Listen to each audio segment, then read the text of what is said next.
Hi. Now I have the pleasure of interviewing you two gentlemen. I'd like to introduce you to start with. Dr. Georg Handwerker is a pediatrician practicing in Passau, Germany, and he is founder of a neurofeedback quality circle here in Bavaria, where various healthcare practitioners exchange their experiences with neurofeedback. And Dr. Jørgen Axelsen is a research assistant with Aarhus University in Denmark and the founder of a non-profit organization called Stronger Brains, and we're going to talk a little about that later. Now I'd like to start with you, Dr. Handwerker. How have you come to incorporate neurofeedback into your medical practice for children and adolescents? I was doing developmental and neurologic examinations with children for all of my professional life, and I was always involved in EEG and treatment of disorders where you need to take an EEG, for example epilepsies, but also in my training I was in a social pediatric center and treated a lot of patients with developmental disorders like ADHD. And during this time I came in contact with neurofeedback and found it an interesting field and also a very efficient method of treating various conditions, and that's why I decided to include that into my practice. And how about you, Dr. Axelsen? As a research fellow, what has sparked your interest in neurofeedback? It was a coincidence, but first of all I have to say that my interest in neurofeedback does not have anything to do with my work as a senior scientist at the university. Okay. It has something to do with that my daughter, by chance, moved to or bought a house next to one of the neurofeedback therapists in Denmark, one of the very few ones. And later on she needed some help from the therapist, and by that we discovered that it was functioning. And after some years now we have realized that several of we have 4 kids, they have received training from of neurofeedback training and benefited very much from it. So it has played a big role for the happiness of our family, we can say. Okay. So obviously neurofeedback has convinced you, so much so that you were motivated to found a non-profit organization called Stronger Brains. Would you tell us a bit about the mission of Stronger Brains? What is your aim? The mission of Stronger Brains is to disseminate the knowledge about neurofeedback in Denmark. Neurofeedback is virtually unknown in Denmark, and we feel that a lot of people could benefit from it. And the idea with our organization, Stronger Brains, Science and Education, is to disseminate the happy message of neurofeedback, you can say. Okay. Now, Dr. Handwerker, in your professional opinion, what is your view on the general awareness and the perception of neurofeedback here in Germany? I think neurofeedback is received very well in the medical community at this moment, especially concerning treating of children and adolescents. It is used for various indications, but one of the most important is attention disorders. And also there has been some research in Germany on this type of therapy. The therapy is present in Germany in the consciousness of therapists and psychiatrists for quite a while, I think for the last 30 years at least. But there are only few places where you can actually do the therapy. It changed a little bit during the last 15 years or so, especially since a larger number of occupational therapists use this therapy form now in their occupational therapy. Okay. And what about you, Dr. Axelsen? How would you describe the situation with neurofeedback in Denmark? there's not so much to say because it is not known as a possibility, and there are only few therapists who carry out neurofeedback in Denmark, and it is not something that is being used in our health system at all. It is, as I said before, virtually unknown. Now, a way to get many people as many people as possible interested in neurofeedback is to disseminate the current relevant studies and research on the subject, and by doing so, more people would be attracted to view neurofeedback as a viable treatment option. And now, Dr. Axelsen, you have authored a scientific article on the number and quality of various neurofeedback studies. Can you provide us some insight into the conclusions you have drawn from that? Yes, I can. It's so far not a scientific article I have written, but it's a little article based on scientific evidence. I searched the scientific database for literature on the two keywords, neurofeedback and ADHD. And I got a lot of articles out of it, and I had to kind of restrict the search to review articles, and there are still a lot of them. And then I found articles that were reviews of reviews, and they clearly stated that there is a positive impact of neurofeedback on ADHD. There are some of the papers that find that it is a little better than medication, and some papers find that it is almost as good as medication.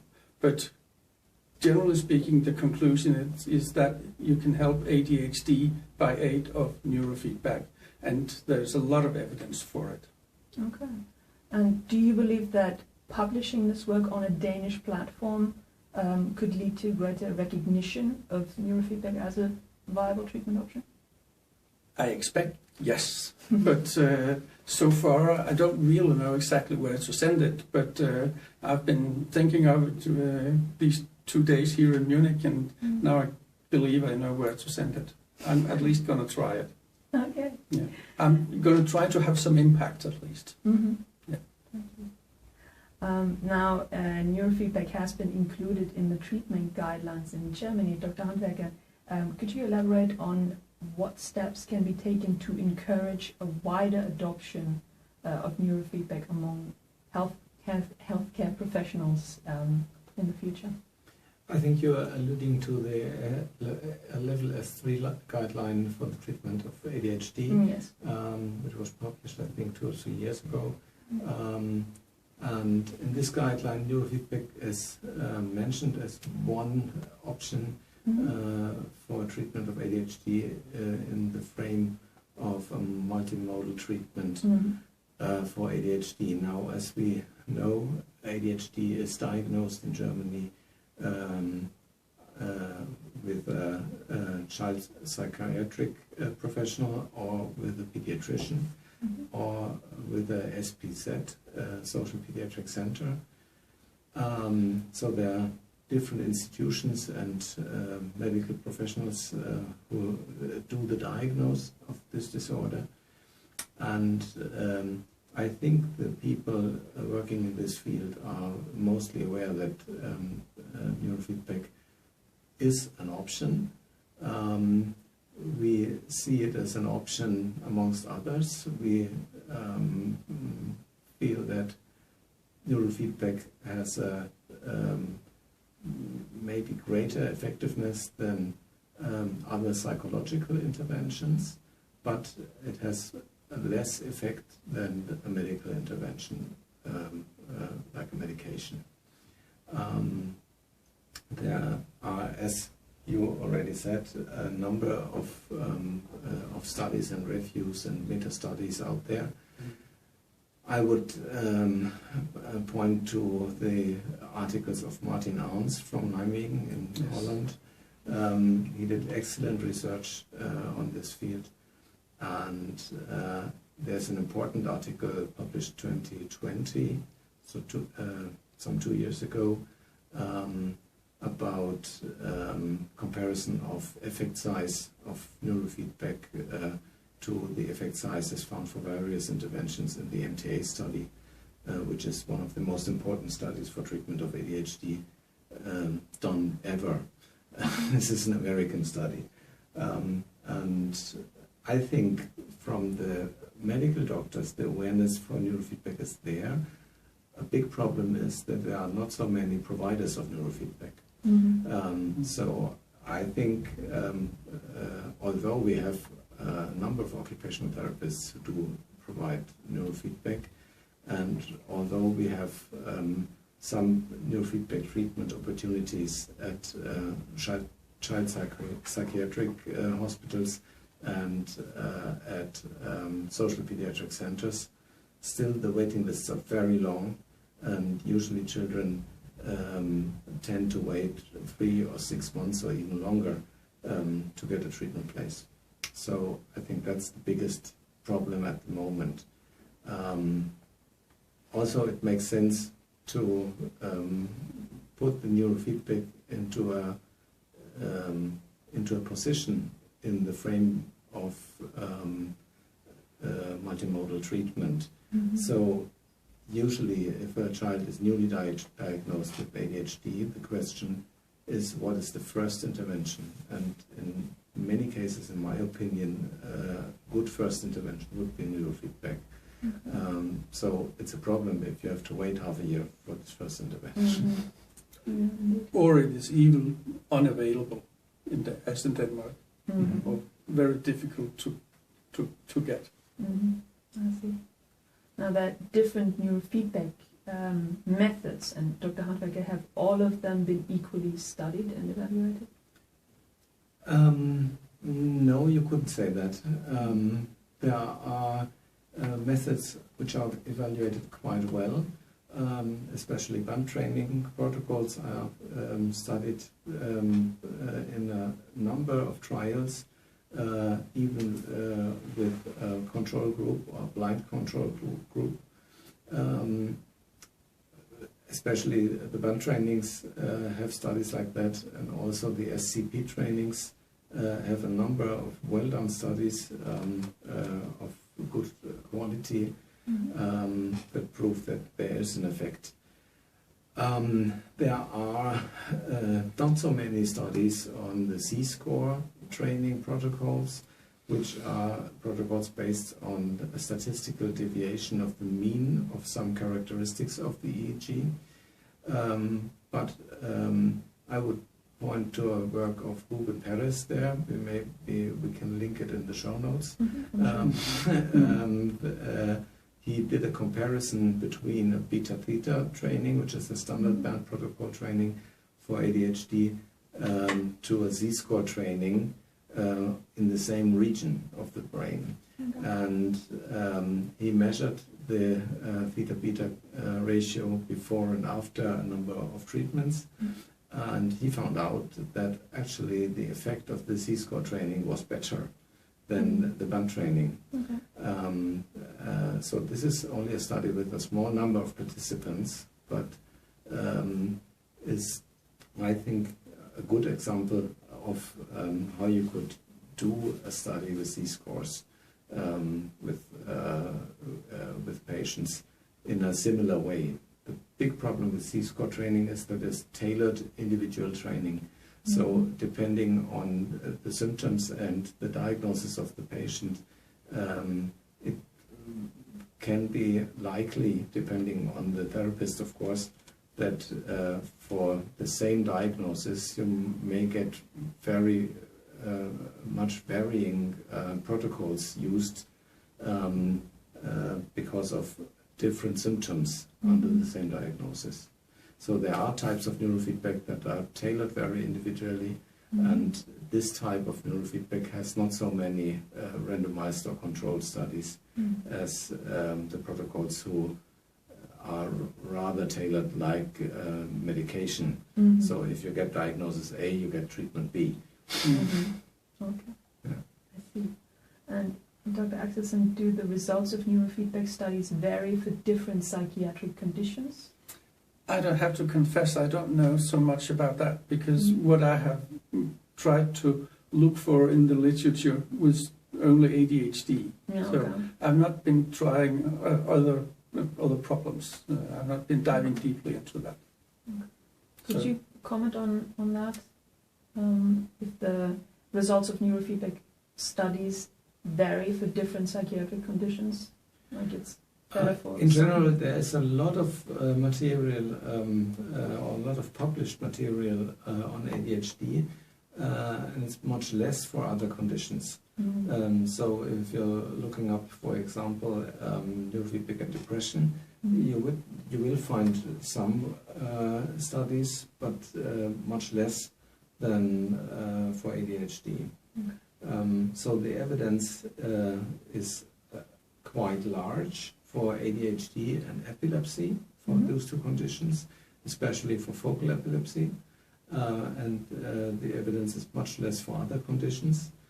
But I think the quality of work done for other conditions has gained a lot of quality in the last years. For example, the works of Leider with pain patients pointed to that direction. There are very well done studies on a specific problem. Mhm. And in your experience, what medical conditions have been shown to have the most promising results? Well, as I said, ADHD and epilepsy clearly are indications that usually give very good results. But we have to emphasize, and I always tell the patients at the beginning of the therapy,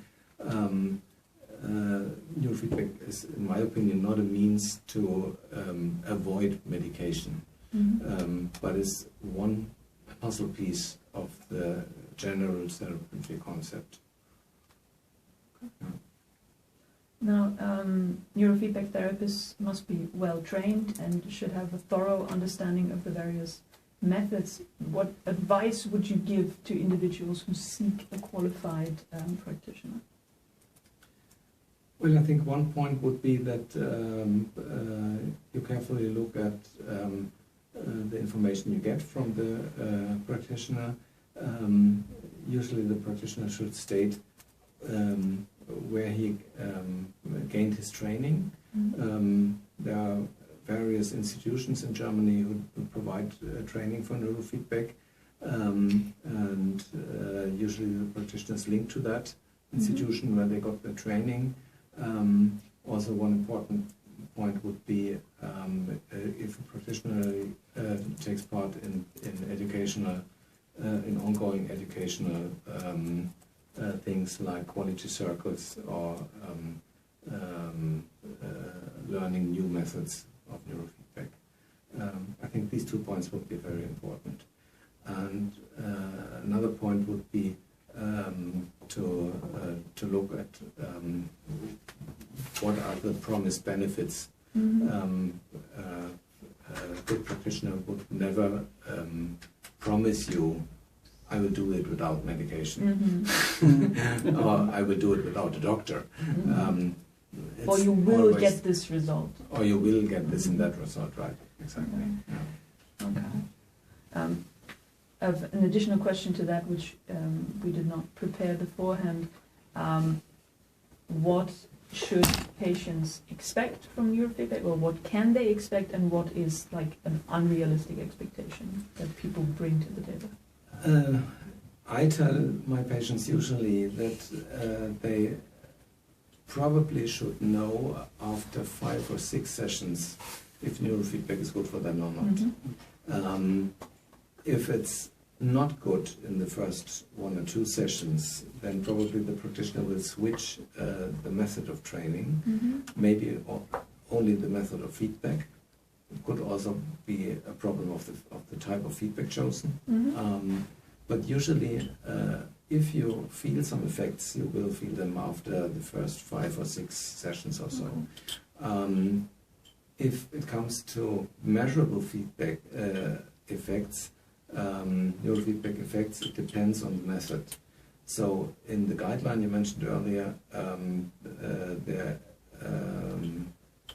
is the number of 20 to 30 sessions. This relates to SCP trainings. Because for SCP trainings there are published studies that show that they provide a good, strong and also lasting effect that holds on longer than the training itself. So you can, even after 6 or 12 months after the training, you can still measure effects, only if you did enough sessions. So I would also see for SCP trainings 20 sessions usually is a minimum. For other types of training, maybe 10 to 15 sessions will be enough. So it depends on the method. Okay. Well, that was that. Do you have some concluding words, what you would hope for in terms of neurofeedback, the development in Denmark?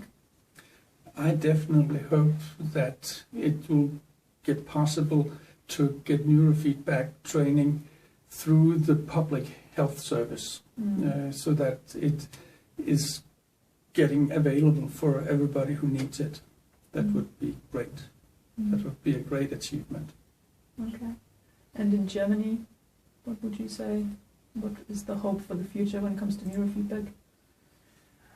Well, I would hope that it gets more widespreadly available in Germany, and I also think providing neurofeedback via non-profit organizations like Joy of Learning is a very great opportunity, especially for reaching children and families who are in the social shadow, so to say, and cannot provide the payment of neurofeedback by themselves, or have no access to it up to now. Okay. Well, thank you for having this interview with me. Thank you for inviting us. You're welcome. Thank you. And now we move on to the next talk. Lulu Jiang is going to talk about our remote health project. Thank you.